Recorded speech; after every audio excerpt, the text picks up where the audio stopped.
Барлықтарыңызға сәлем. Сіздерге бүгін құлпынайдың дәнектерін қалай егуді көрсетеміз.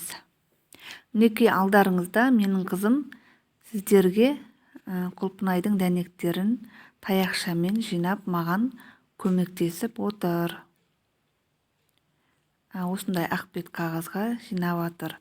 Дайындап алған топырағымызды ылғалдаймыз. 2 қатарға бөлеміз сызғышпен. Бірінші қатарына құлпынайларды егіп шығамыз.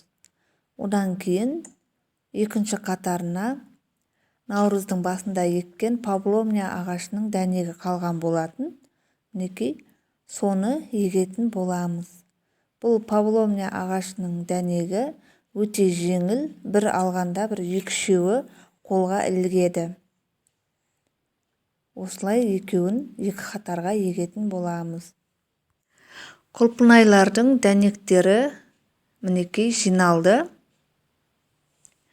Жинағаннан кейін топырағымызды қайшының көмегімен әр жерінен әр қатарға тесіп шығамыз. Осылай.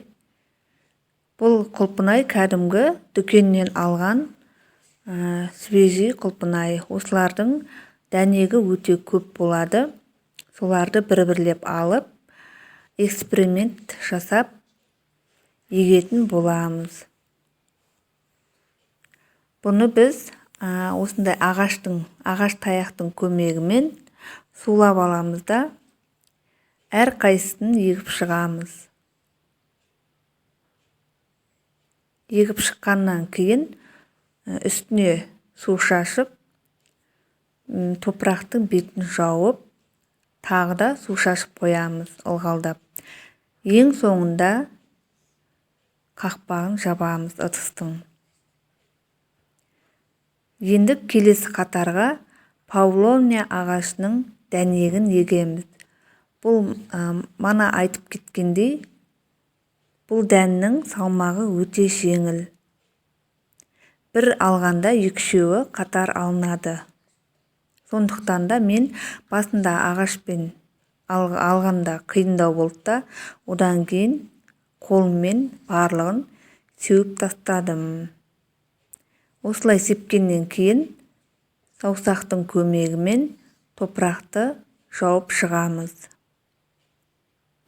Осылай дайын болды. Бетін сумен сулаймыз да, ары қарай күннің бетіне қоямыз.